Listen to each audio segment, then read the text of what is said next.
Hey guys, in this video, I'll show you how to delete your Cash App account. All right, let's begin with the video. If you're done using Cash App and want to permanently delete your account, just follow along and I'll walk you through it. First, go ahead and log into your Cash App. Once you're in, tap your profile icon at the top right corner of the screen. Now scroll all the way down and tap on Support. This will take you to the Help section.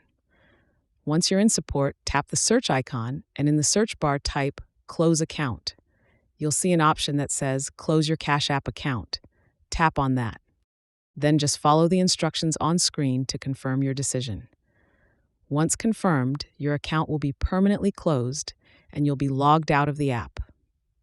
And that's it. You've successfully closed your Cash App account. So that's basically how you can delete your Cash App account. And that's it for this video. If you find this helpful, consider subscribing and giving this a big thumbs up. Thanks.